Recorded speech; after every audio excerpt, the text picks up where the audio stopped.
Hello students, और कैसे हैं आप सभी? बढ़िया ना? ठीक।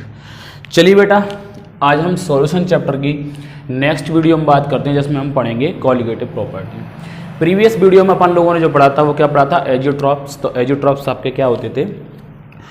नॉन आइडियल सॉल्यूशन जो होते थे रॉल्स लॉ के अकॉर्डिंग, वो सॉल्यूशन आपस में जो सॉल्यूशन होते थे वो क्या करते थे? आपके एजियोट्रॉपिक मिक्सचर बनाते थे एक डेफिनाइट कंपोजिशन पर जाकर। ठीक है, एग्जाम्पल अपन लोगों ने HCl H2O, इथेनॉल और H2 का सीखा था। इथेनॉल और H2 जो था वो मिनिमम बॉइलिंग बना रहा था, HCl H2 आपका मैक्सिमम बॉइलिंग बना रहा था। ठीक है, कंडीशन क्या थी कि mole fraction in liquid phase and mole fraction in vapour phase आपके कैसे होने चाहिए?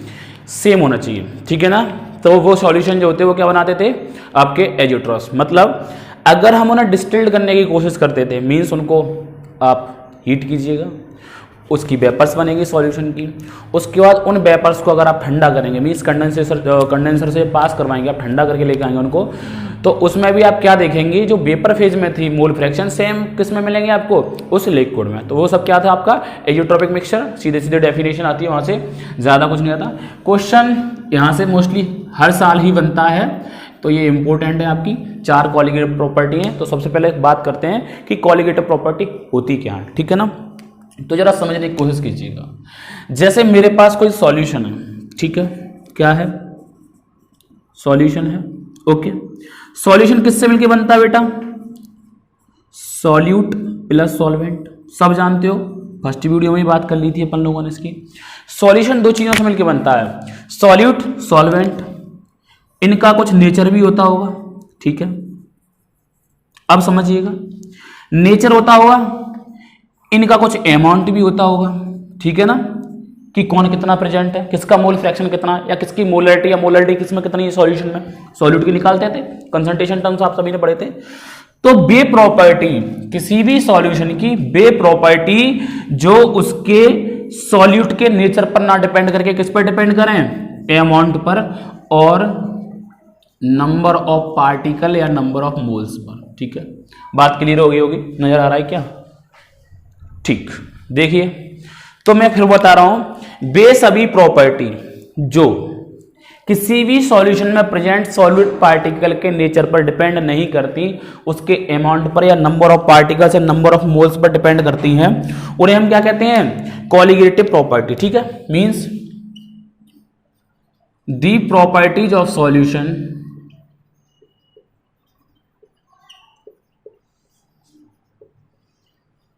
which depends upon number of particle of solute, not on the nature of solute। ठीक है, यानी कि किसी भी सॉल्यूशन की बे प्रॉपर्टीज जो किस पर डिपेंड करती हैं? केवल उसके नंबर ऑफ पार्टिकल्स, मींस जो भी आपका मोल फ्रैक्शन है या उसकी को मोलरिटी क्या है उस पर डिपेंड करती है, यानी कंसंट्रेशन पर डिपेंड करती है, अमाउंट पर डिपेंड करती है, ना कि उसके नेचर पर। ठीक है, nature of solid particle are called colligative property. ठीक है, बात क्लियर होगी होगी? Are called colligative property. और बेटा हमें यहां पर कितनी कॉलिगेटिव प्रॉपर्टी की स्टडी करनी है? हमें यहां पर करनी है 4 कॉलिगेटिव प्रॉपर्टी की स्टडी। ठीक है ना? बात क्लियर हो गई होगी? पहली कॉलिगेटिव प्रॉपर्टी आपकी जो है वो है relative lowering in vapour pressure. दूसरी है आपकी एलिवेशन इन बॉइलिंग पॉइंट। तीसरी है एलिवेशन ऑफ बॉइलिंग पॉइंट, दूसरी। तीसरी है आपकी डिप्रेशन ऑफ फ्रीजिंग पॉइंट। और फोर्थ और बढ़िया सबसे जो है, क्वेश्चन तो इनमें से किसी से भी बन सकता है, चारों ही इंपॉर्टेंट है। फोर्थ जो आपको डिटेल में पढ़नी है अच्छे से, वो है ऑस्मोटिक प्रेशर। बिकॉज ऊपर वाली तीनों बड़ा आसान है, आप आसानी से कर सकते हैं। ठीक है, फोर्थ को आपको डिटेल में पढ़ना है, ऑस्मोटिक प्रेशर। तो अपन लोग क्लियर करते हैं स्टार्ट करते हैं फर्स्ट कॉलिगेटिव प्रॉपर्टी से, यानी relative lowering in vapour pressure, और इसको डिटेल में समझने की कोशिश कीजिएगा। आप लोग ध्यान रखिएगा मेरी तरफ, ठीक है, मुझे सुनते रहिए और इसको अपन लोग अभी कर देंगे क्लियर। ओके, देखिए जरा, फर्स्ट रिलेटिव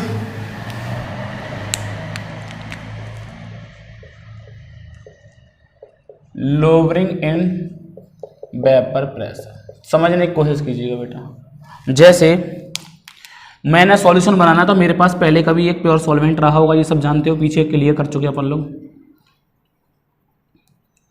ये है आपका प्योर सॉल्वेंट और इसका जो पार्शियल वेपर प्रेशर है वो है आपका पीए स्टैंडर्ड, ठीक है। अब हुआ क्या, समझने की कोशिश कीजिएगा।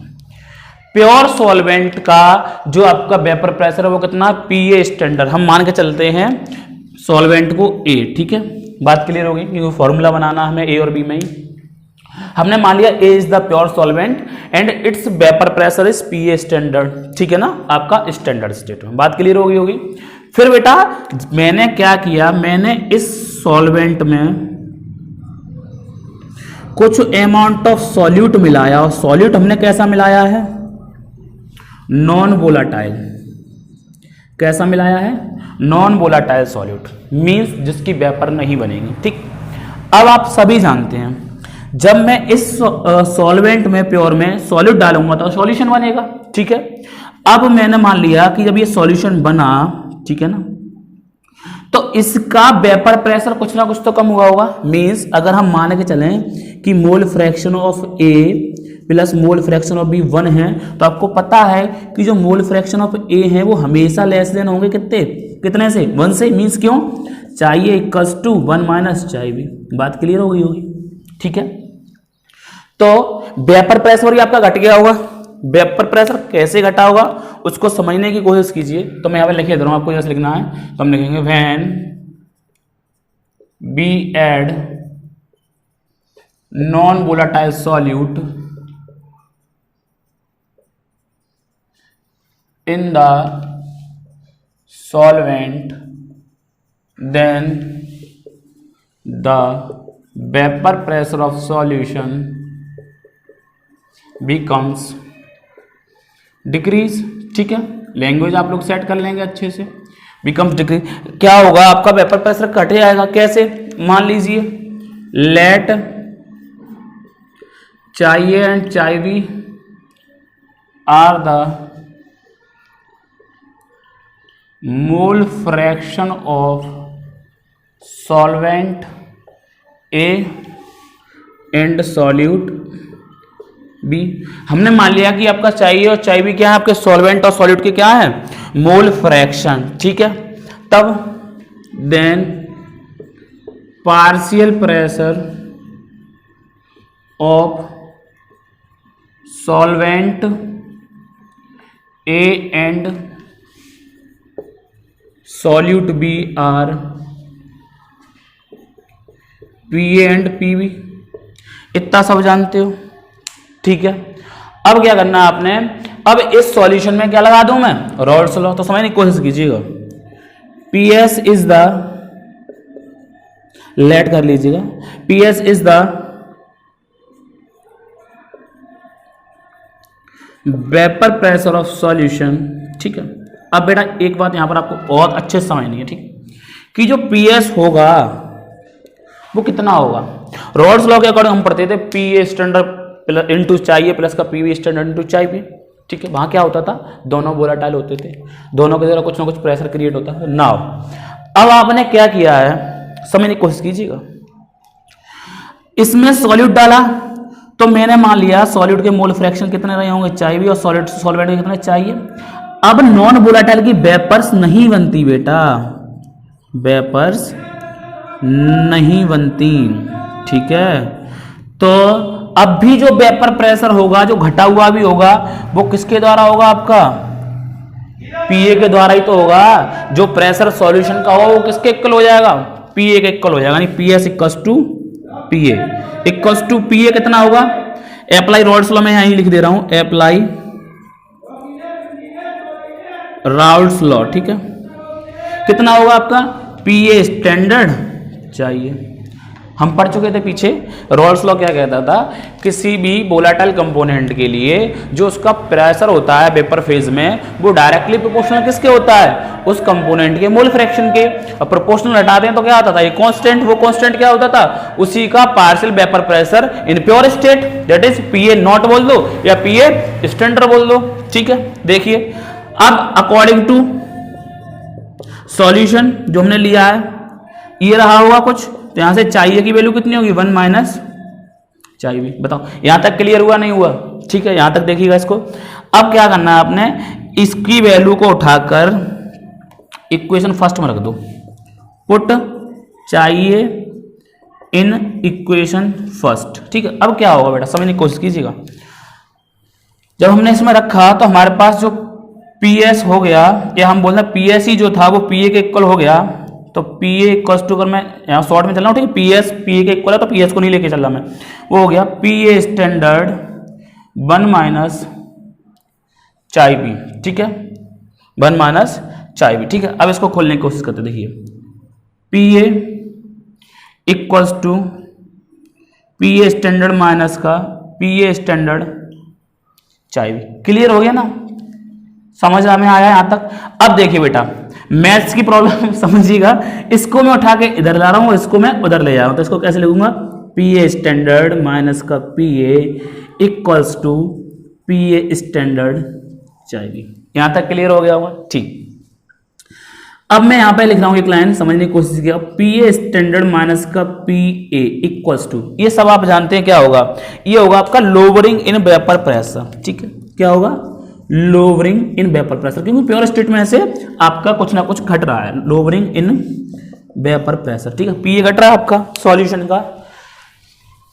नाउ आगे समझने की कोशिश कीजिए, बहुत सिंपल है बेटा, लेंदी इसलिए खींच रहा हूं, आपको एक एक चीज क्लियर करनी है, लोअरिंग इन वेपर प्रेशर। ठीक है, वेयर अब इसी को मैं सेट कर रहा हूं, ठीक है, इक्वेशन सेकंड को ही मैं सेट करके लेके आ रहा हूं, तो मैं लिख रहा हूं पी ए स्टैंडर्ड माइनस का P A divided by P a standard, ये डिवीजन में चला जाएगा, इक्वल्स टू चाहे भी। ठीक है, दिस इज द फॉर्मूला, इस फॉर्मूले का भी मैं यूज करूंगा। अब जरा समझने की कोशिश कीजिएगा, अब ये जो P A where P A standard minus का P A divided by P A standard equals to, ये क्या आपका relative lowering in vapour pressure. क्यों भाई, हमने प्योर से डिवाइड कर दिया ना, आपने निकालते हो ना किसी के रिलेशन में निकालते हो तो अपने डिवाइड कर दिया तो क्या हो गया, वो रिलेटिव हो गया उसका, तो relative lowering in vapour pressure of the solution. ठीक है, अब समझने की कोशिश कीजिएगा, ये जो फॉर्मूला है, ये जो फॉर्मूला है उसमें जो लोअरिंग इन वेपर प्रेशर है वो केवल किस पर डिपेंड कर रही है, मोल फ्रैक्शन ऑफ द सॉल्यूट। ठीक है, किस पर डिपेंड कर रही है, मोल फ्रैक्शन ऑफ द सॉल्यूट। तो मैं यहां पे लिख दूंगा, इस चीज को यहां पे लिखने की कोशिश कर रहा हूं मैं, तो मैं लिखूंगा according to this formula we can say that lowering in vapor pressure depends only mole fraction, या ब्रैकेट में लिख दीजिएगा molar concentration of solute, so it is a colligative property। ठीक है ना, क्योंकि अमाउंट पर डिपेंड कर रहा है, दिखाई दे रहा उधर, अमाउंट पर डिपेंड कर रहा है, तो इसको हम बोल सकते हैं ये क्या हो गई, आपकी कॉलिगेटिव प्रॉपर्टी हो गई। ठीक है, बात क्लियर हो गई होगी आपके। अब देखिएगा जरा, अब यहां से जो आपका फॉर्मूला बनता है न्यूमेरिकल के लिए उस पर चलने की कोशिश करते हैं, तो हमें वो निकाल के लेके आना है in terms of mole fraction या मोलर मास ऑफ सॉल्यूट के लिए। ठीक है, तो देखिएगा जरा आगे देखते हैं, चलिए समझने की कोशिश कीजिएगा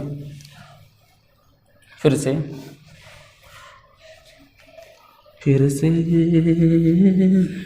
देखो,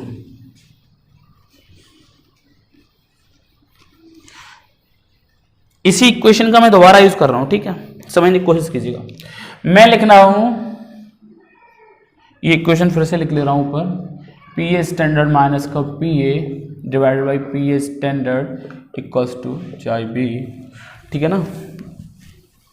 देखिए बेटा, हम सब जानते हैं कि हमने दो कंपोनेंट लिए, तो चाय बी इक्वल्स टू किसके हो जाएगा, mole fraction, mole number of moles of b divide by total number of moles. तो टोटल नंबर ऑफ मोल्स किसके होंगे, दो के, क्योंकि बाइनरी सॉल्यूशन लिया है, ठीक है।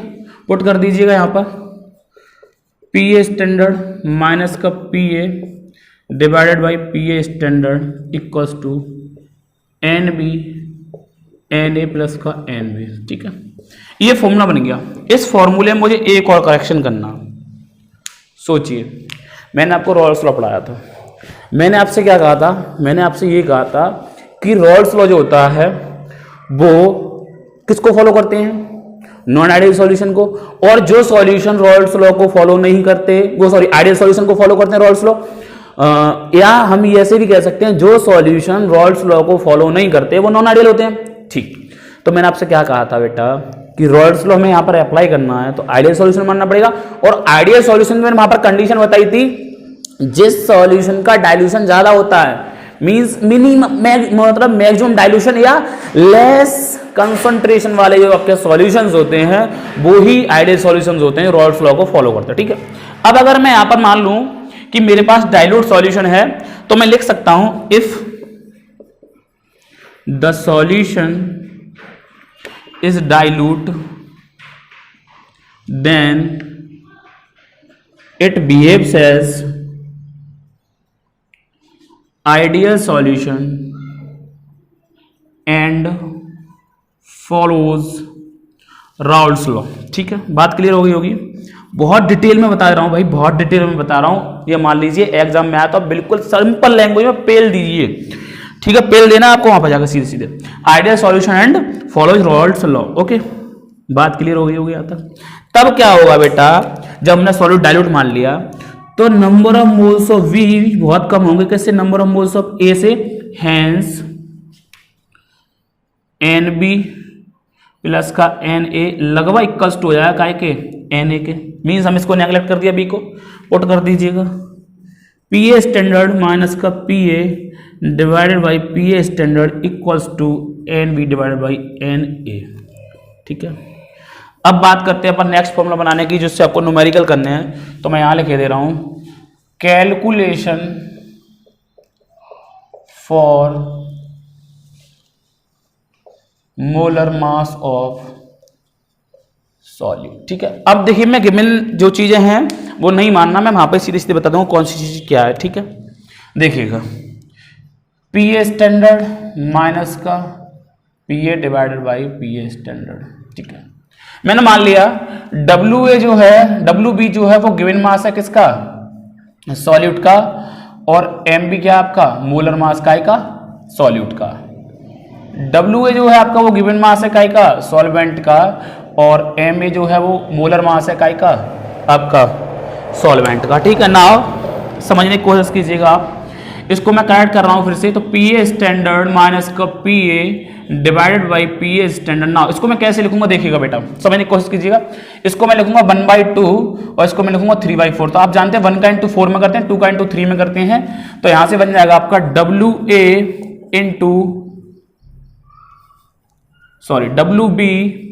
Into M A divided by M B into W A. Now हमें क्या करना है, calculate molar mass of solute. तो एम बी को मैं इधर ले आया, तो ये हो गया आपका W B into M A divided by W A, एक ब्रैकेट में पी ए स्टैंडर्ड माइनस का P A divided by P A standard, ठीक है। दिस इज द फॉर्मूला, ये आपका फॉर्मूला है जिससे आप कैलकुलेट कर पाएंगे molar mass of the solute. बात क्लियर हो गई होगी आपके। तो ये आपकी पहली क्वालिटेटिव प्रॉपर्टी हो गई, relative lowering in vapour pressure, ठीक है ना। बात क्लियर हो गई होगी। This is the first qualitative property of relative lowering in vapour pressure. Next जो क्वालिटेटिव प्रॉपर्टी है वो है आपकी एलिवेशन इन बॉइलिंग पॉइंट। बात क्लियर हो गई होगी। अब आप समझने की कोशिश कीजिए, पहले एलिवेशन का अर्थ क्या होता है। एलिवेशन का मीनिंग होता है बढ़ना, इंक्रीज कर जाना। बात क्लियर हो गई। दूसरी बात, बॉइलिंग पॉइंट क्या होता है। अभी तक आप लोग पढ़ते थे स्टेट ऑफ मैटर की अगर हम बात ना करें 11th में, वैसे आपको ध्यान नहीं होगा जहाँ तक मुझे पता है, 9th का याद होगा, बच्चे हो ना, तो बॉइलिंग पॉइंट आप पढ़ते थे, the temperature at which liquids convert into vapour, ये तो पढ़ते थे। ठीक, नई डेफिनेशन देखिएगा जरा बॉइलिंग पॉइंट।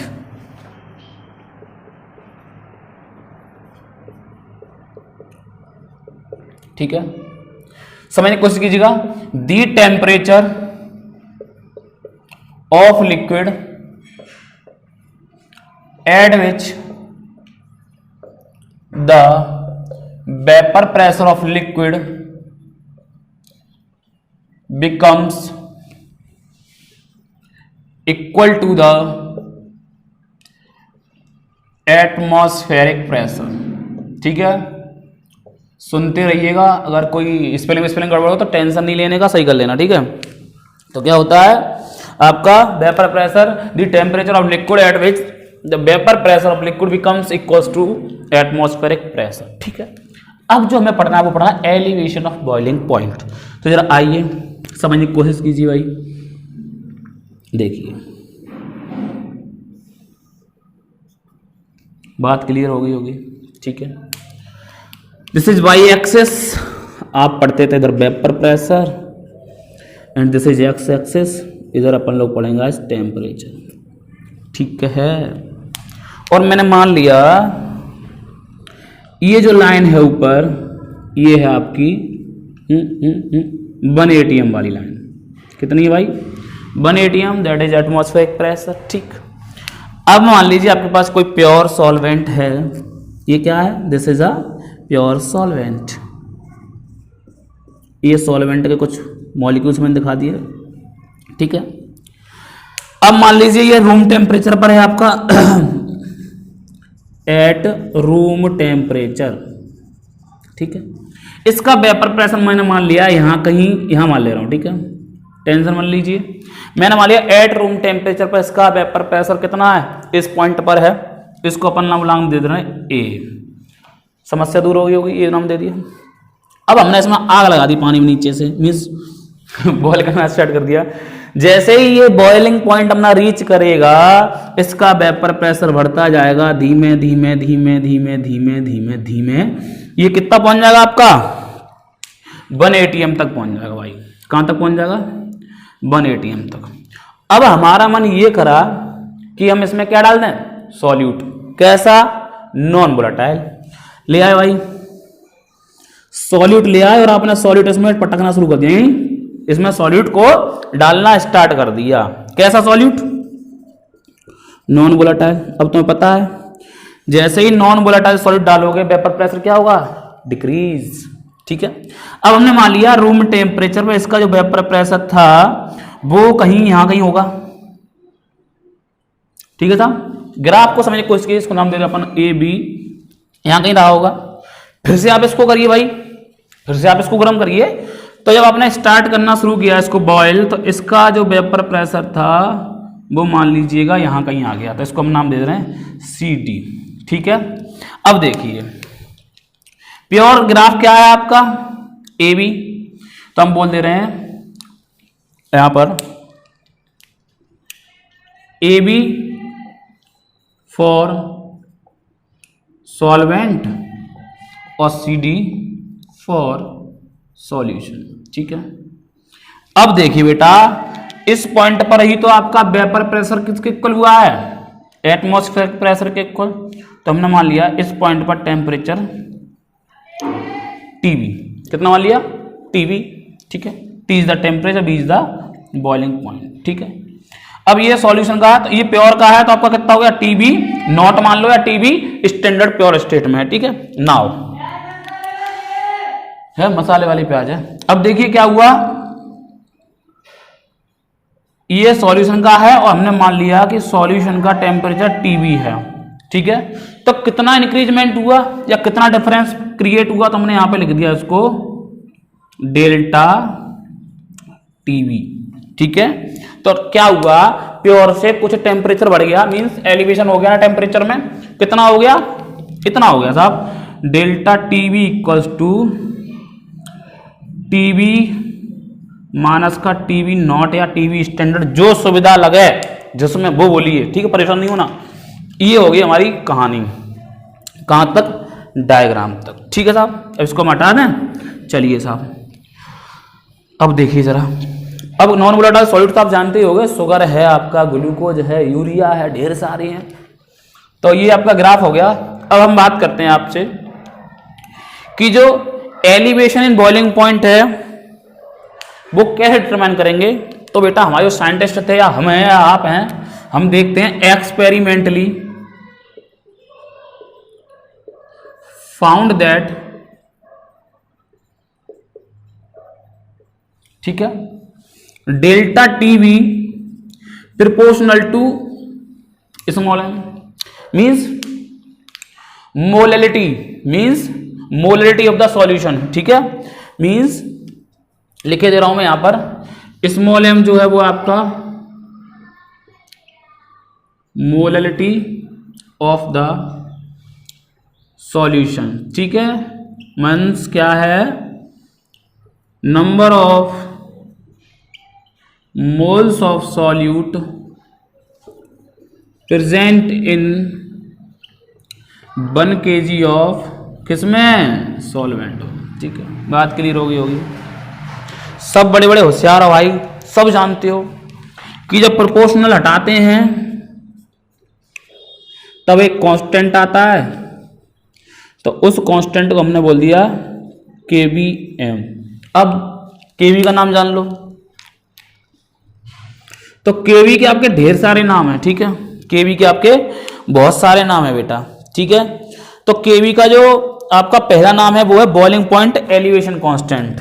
क्या है, बॉइलिंग पॉइंट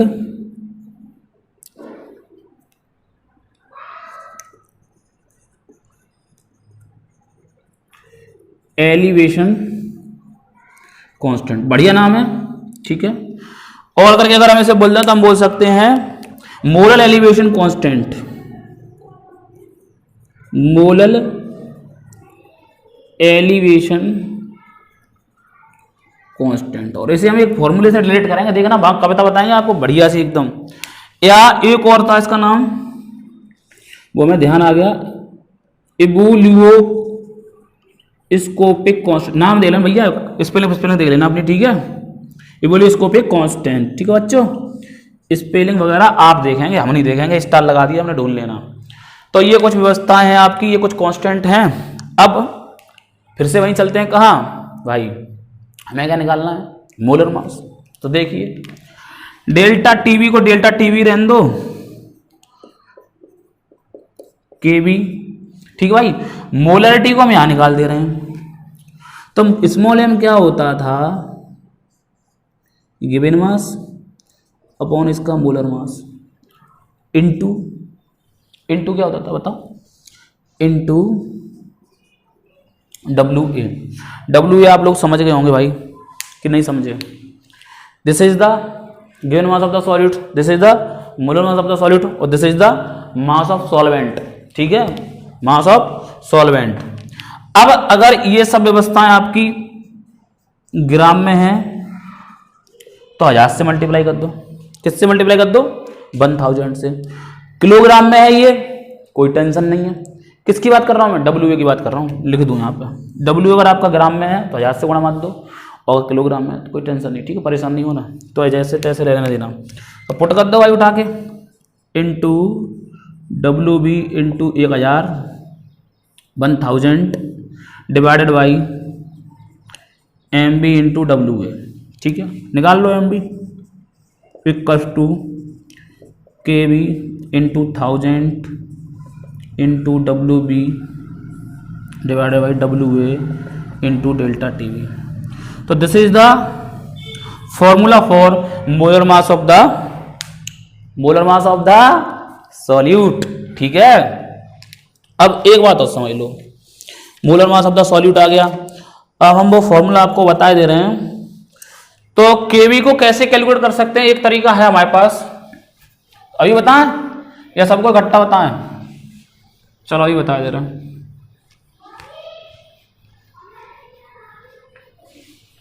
तो केवी किसके लिए निकालना है हमें, बॉइलिंग के लिए भाई। तो बॉइलिंग के लिए क्या होता है आपका, बताओ, लेटेंट हीट ऑफ फ्यूजन होती है। ठीक, कुछ और होता है तो हम बोल दे रहे हैं लेटेंट हीट ऑफ वेपोराइजेशन। भूल जाते हैं फ्यूजन होता है किसी सॉलिड के लिए तो फ्रीजिंग में बात करेंगे फ्यूजन की, ठीक है। तो delta vaporisation H equals to, इसे हम कहते हैं लेटेंट हीट ऑफ वेपोराइजेशन, ठीक है, क्योंकि लिक्विड की हमें क्या बनानी थी, वेपर्स। तो Kv can be calculated by delta fusion H as follows. कैसे, देखिए, तो Kv इक्वल्स टू टीवी का स्क्वायर, टीवी समझिए वो वाला टीवी, टीवी का स्क्वायर Mr, ठीक है, बात समझ में आ गई, into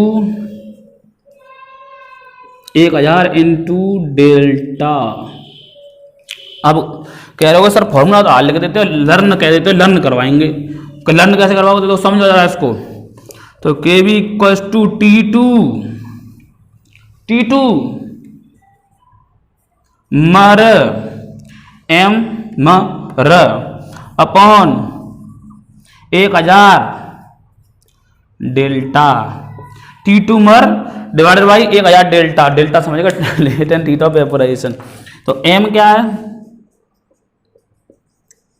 molar mass of solvent, ठीक है, ये वाला M। R क्या है, R होता है आपका गैस कांस्टेंट,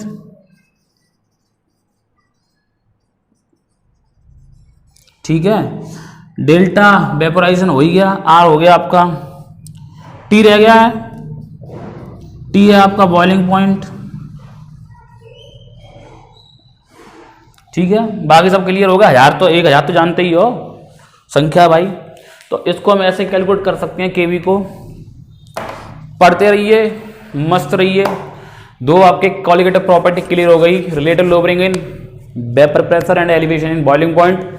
न्यूमेरिकल करिएगा, ढेर सारे न्यूमेरिकल करिएगा, पेपर में न्यूमेरिकल ज़्यादा पूछते हैं, वो सीधे सीधे फॉर्मूला रखो, आंसर पाओ, खुश रहिए, माँ बाप का नाम रोशन करिए। Goodbye, take care.